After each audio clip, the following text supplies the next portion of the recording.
What's up guys, it's Maxwell with another war recap video, and this time I was actually hanging out in DLX and we were facing Power CoC in a random spin.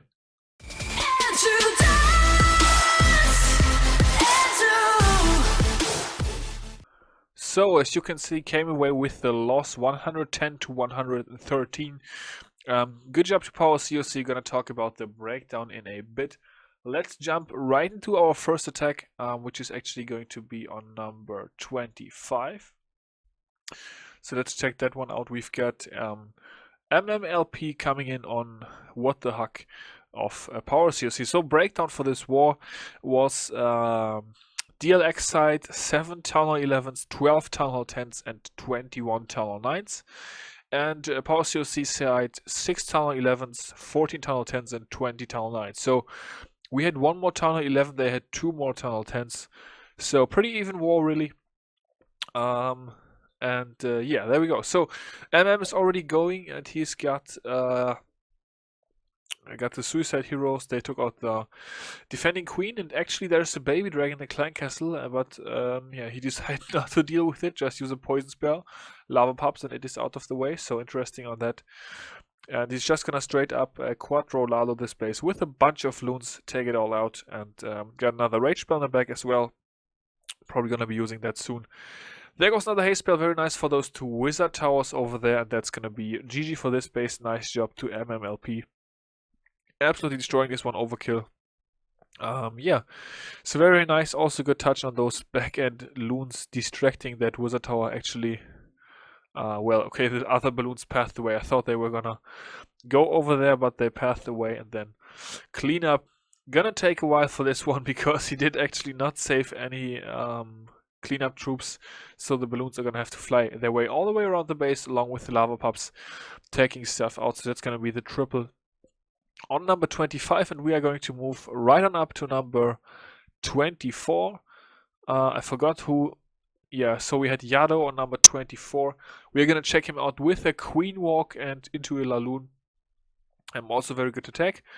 One wizard down for funneling over here. We've got a balloon in for the Clan Castle lure, and then the Queen is going to be doing work from 3 o'clock, moving down towards 6. So this Clan Castle obviously a baby CC. The other two troops in the Clan Castle are going to be Valkyries, but they obviously don't target air, so only the baby dragon and the wizard came out of the Clan Castle. Decides to use another wizard over there to do work on the town hall, help the Queen be a little bit quicker with her way down towards 6 o'clock. The wizard is gonna die shortly after to this archer tower over here, but it's all good.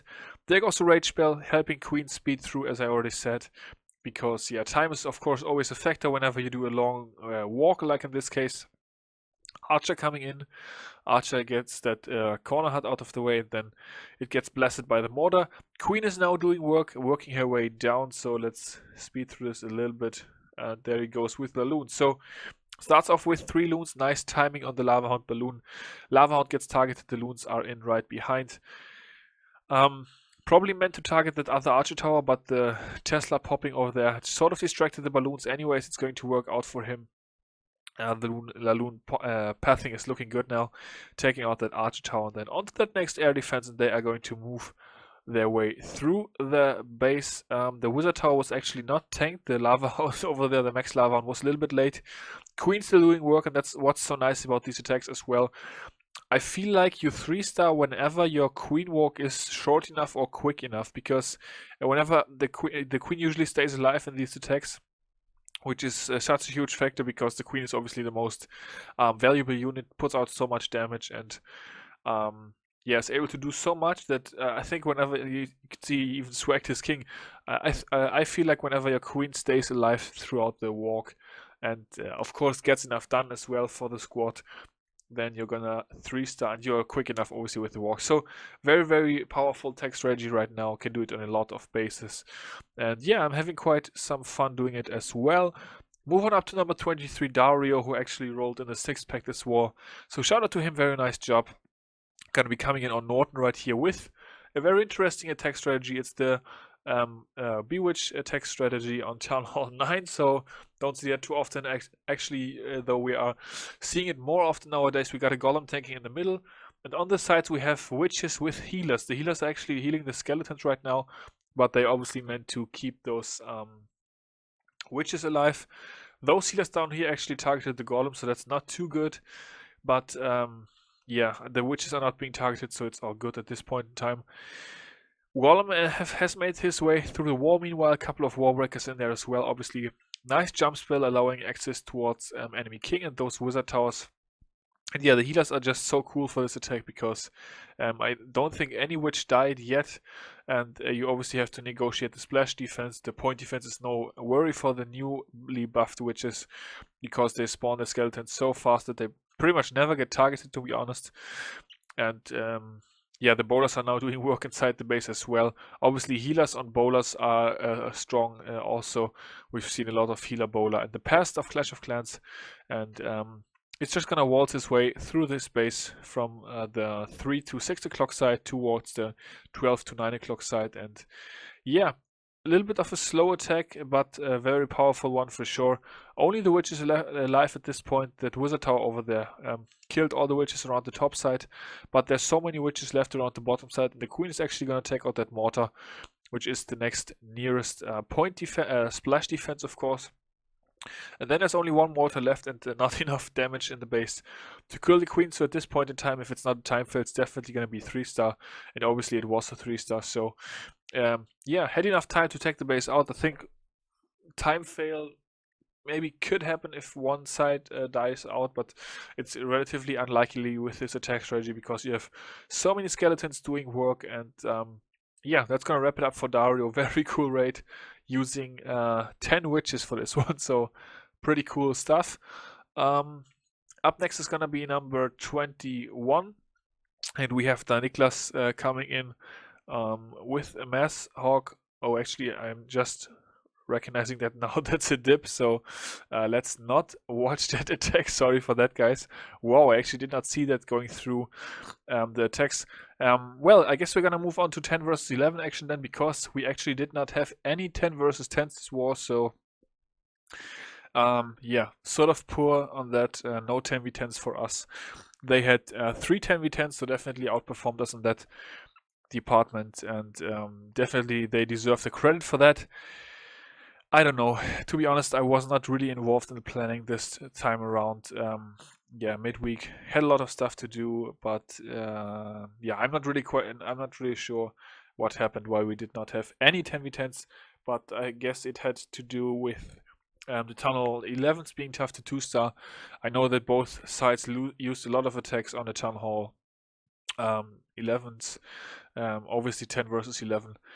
Being very vital right now. If you can be good 10 versus 11, you are most of the time going to be golden as far as 10v10 goes as well, because you get more attempts.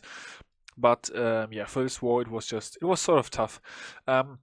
Anyways, we have Gandalf coming in on number 2 Titan right here, taking him out for the 2-star.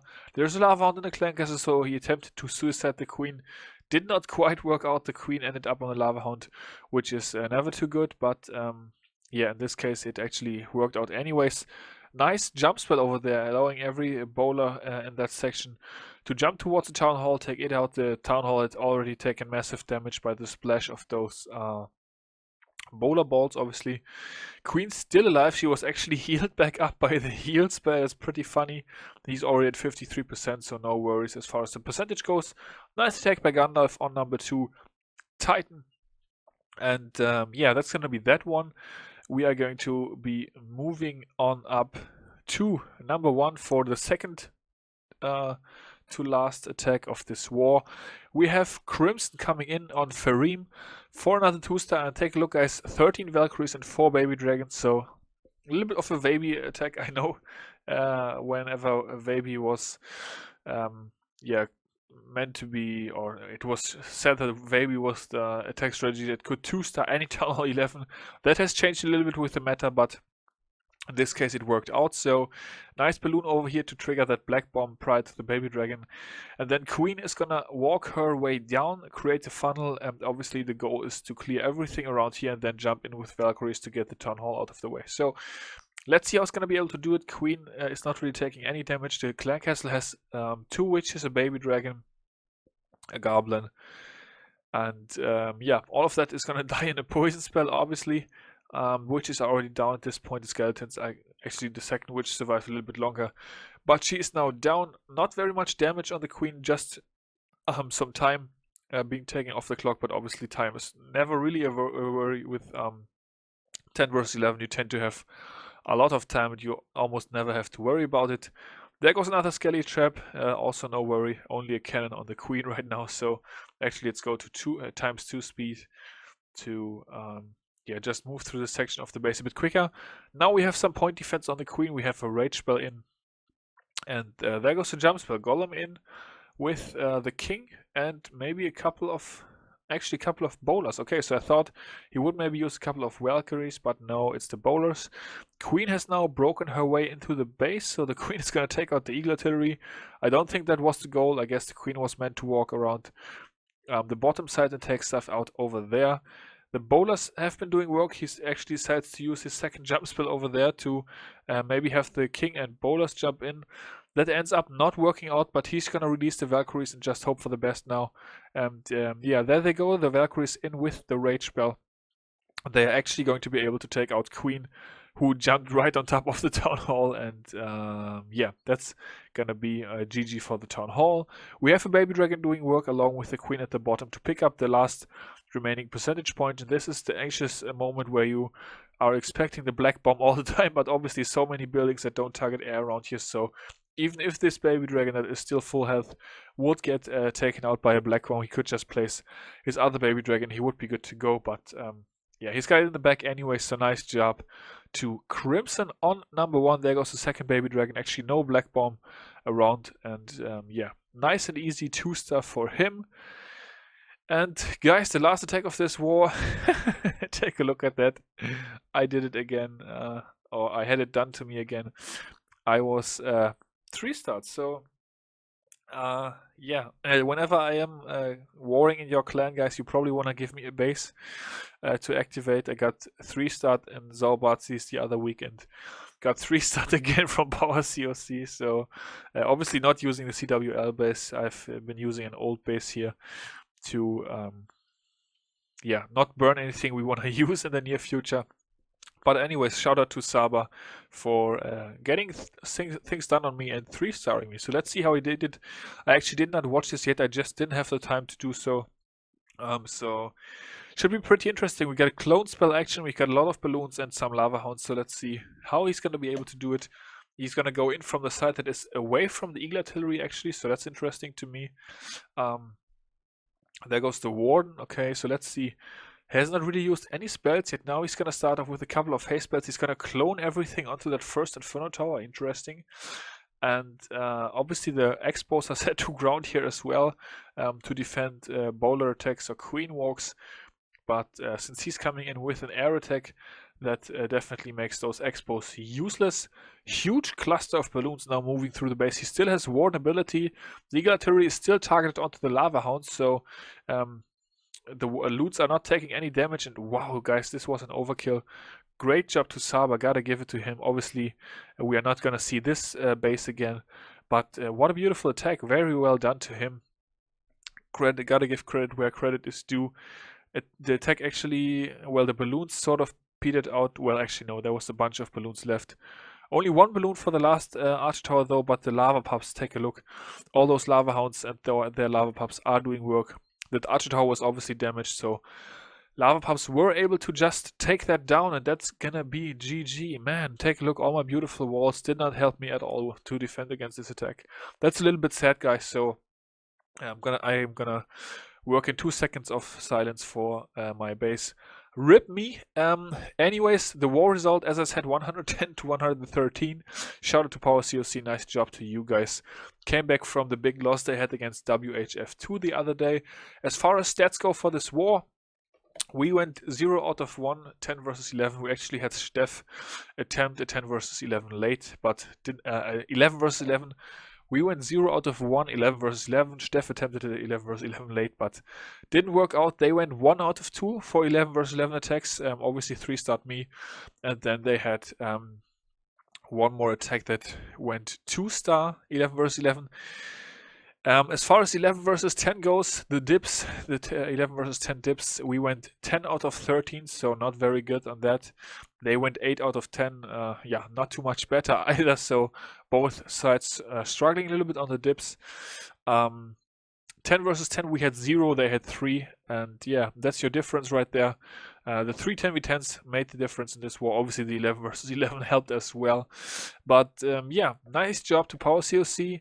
Oh yeah, sorry, as far as 10 versus 11 goes, we took 15 hits to take out their 6 Town Hall 11s. They took 19 hits to take out our 7 Town Hall 11s. So both sides really struggling on the 10 versus 11, but obviously they were able to still pull off a couple of 10v10s and we were not. So yeah, that's gonna do it for this war, guys. Nobody from DLX was recapping it, so I said I would jump in and at least bring you some coverage on it to yeah, just be able to know we matched Power CoC and actually got beat. But yeah, pretty good war. Thank you to Power CoC for the great war as always, and that's gonna do it for today's video. I hope you enjoyed it. Until the next one, I will see you all later. Peace out.